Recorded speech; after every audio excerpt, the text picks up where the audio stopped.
आती, जब मैं इंडिया की बात करने आती हूँ कोई ना कोई अटैक करने यहाँ पर आ जाता है कि इंडिया के पे बात क्यों कर रहे हो। और एक और बात बता दूं, ये सारा उन्होंने रिस्क लिया है कि इसको पब्लिक लाइव किया जाए। ये नहीं कि रिकॉर्डिंग पहले हुई और बाद में उन्होंने दुनिया को पेश किया। नो, जैसे जैसे हो रहा था साथ साथ उन्होंने पूरी दुनिया ने देखा है वो सारा उनका टच डाउन जो होता है। तो ये कमाल हो गया है। मोटिवेशन तो किसी को हीरो को देख के ही आगे बढ़ा जाता है। मोटिवेशन चाइना से क्यों नहीं ले रहे, अमेरिका तो ले लो, चाइना से ले लो। इंडिया में क्यों है? अगर कल को वहाँ पे कोई इस किस्म के मेटल्स या मिनरल्स निकल आए जो कि बहुत ही कीमती हैं, तो इंडिया की ऑब्वियसली वहाँ पे फर्स्ट मूवर एडवांटेज मिलेगा। हमारा भी दिल करता है कि वो क्यों गए हैं, हमें भी जाना चाहिए। ऐसा ही है, हमें भी बहुत जज्बा है। इंडियन से बिल्कुल प्रूव किया जो सब कॉन्टिनेंट का ना कि जी कम पैसों में काम कराने वाला, यानी पिछला वाला 97 का था और इस बार उससे भी कम पैसों में मिशन सक्सेसफुल किया।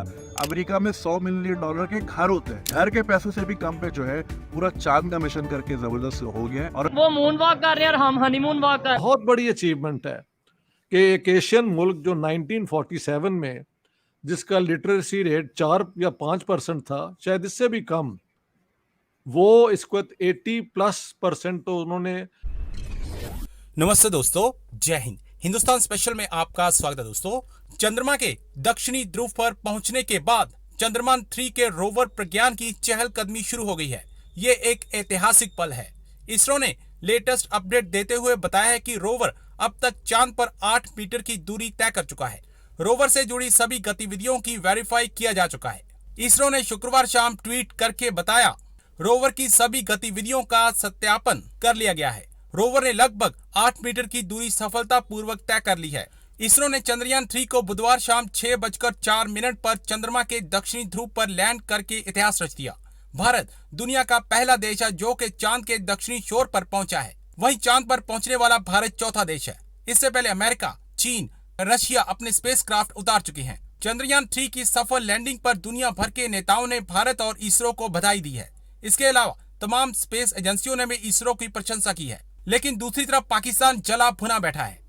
सर, आज हम जरा बात करना चाहेंगे इंडिया का एक बहुत बड़ा जो चंद्रयान 3 मिशन है वो कंप्लीट हो गया है। एक तो आप उस बारे में क्या कहेंगे उसके लिए कि किस तरह से आपको लगा कि ये इतना सक्सेसफुल रहा। पूरी दुनिया जो है वाह वाह कर रही है भारत की, लेकिन सर कोई भी इस्लामिक कंट्री पाकिस्तान समेत एजुकेशन में और साइंस और टेक्नोलॉजी में पीछे क्यों है? हमारे यहाँ अजीब अजीब किस्म की बातें होती हैं जो मुल्ला माफिया करती है या बाकी लोग करते हैं कि हमें दूर दूर तक लगता है साइंस से कोई वास्ता नहीं है। ऐसा क्यों है?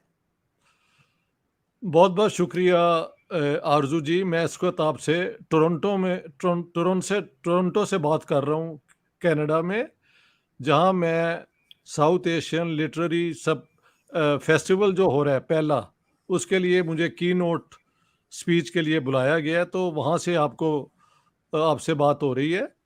तो जब मैं कल लैंड किया ना एयरपोर्ट पे, तो वहाँ ही खबर आ गई कि चंद्रयान 3 जो है वो बहुत कामयाबी से जैसे भी उन्होंने वो पूरा प्रोग्राम बनाया था उसके मुताबिक टू द लास्ट वर्ड वैसे ही हुआ है।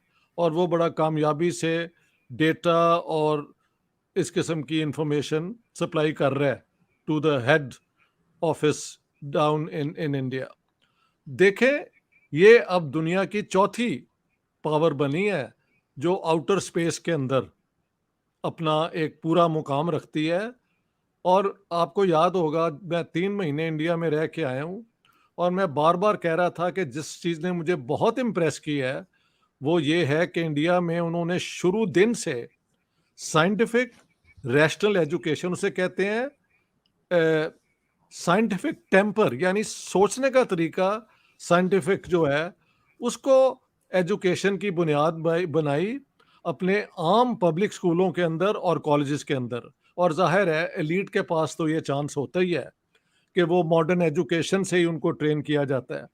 लेकिन अब उसका पूरा रिजल्ट देखें, आपके सामने है।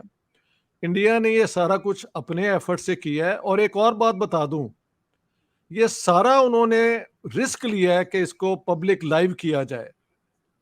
ये नहीं कि रिकॉर्डिंग पहले हुई और बाद में उन्होंने दुनिया को पेश किया। नो, जैसे जैसे हो रहा था साथ साथ उन्होंने पूरी दुनिया ने देखा है वो सारा उनका टच डाउन जो होता है, तो ये कमाल हो गया है। और उसकी बुनियाद है मॉडर्न इंडिया के फाउंडर्स की, कि हम एक पुरानी सिविलाइजेशन है जो हम पीछे रह गए, अब हम जो दुनिया का सबसे एडवांस्ड इल्म होगा उसकी बुनियाद पे हम अपने लोगों को एजुकेट करेंगे और आगे लाएंगे। तो इंडियन साइंटिस्ट को, इंडियन इंजीनियर्स को जो इस प्रोजेक्ट में इन्वॉल्व थे, इंडियन अवाम को यानी इंडियन नेशन को, इंडियन स्टेट को और इंडिया की मौजूदा हुकूमत को आपके साथ मिलके मैं बहुत बहुत मुबारक देना चाहता हूँ। ये बहुत बड़ी अचीवमेंट है कि एक एशियन मुल्क जो 1947 में जिसका लिटरेसी रेट 4 या 5% था, शायद इससे भी कम, वो इसको 80+% तो उन्होंने वो कर दी है लिटरेसी। मैंने आपको बताया था कि लड़कियां जो है ना 12 जमात तक फ्री एजुकेशन और उनको खाना मिलता है while they are in school. बच्चों को स्कूल में जो जाते हैं, तकरीबन हर बच्चा अब जाता है, उसको भी फ्री खाना मिलता है हिंदुस्तान में। तो हिंदुस्तान ने तरक्की नहीं थी करनी तो किसने करनी थी? ये अब आपका सवाल जो है उसका मेरे पास एक ही जवाब है कि बाकी दुनिया ने मॉडर्न वर्ल्ड जिस तरह भी बना उसको कबूल कर लिया और उसका हिस्सा बनने की कोशिश की है। मुसलमानों की तरफ से एक बहुत बड़ी कोशिश हुई थी, मुस्तफ़ा कमाल अतातुर्क ने एक बहुत बड़ा सोशल इनकलाब भी कर दिया था। आप कभी टर्की जाएं तो आपको फ़ख्र होगा कि वहाँ पे औरतें और मर्द जितने इक्वली आप देखेंगे हर काम में वो इन्वॉल्व होते हैं, तो वो उन्होंने अचीव कर लिया। लेकिन मुसलमानों की बदकिस्मती है कि इनके पास तेल आ गया और तेल की इनकम से इन्होंने मौजें की और अपने लोगों को भी खैर वहाँ पे एजुकेट हो के मॉडर्न इल्म सीख के दौलत नहीं कमाई अरबों ने, ना ईरानियों ने कमाई है। उन्होंने हर चीज़ आइडियोलॉजी में इन्वेस्ट कर दी और आइडियोलॉजी क्या हुआ, शिया वर्सेस सुन्नी के कौन डोमिनेट करेंगे। और पाकिस्तान तो वैसे ही एक वो क्या कहते हैं ऐसा मुल्क है कि जो जहाँ से पैसा है उस किस्म की ये बातें शुरू कर देते हैं।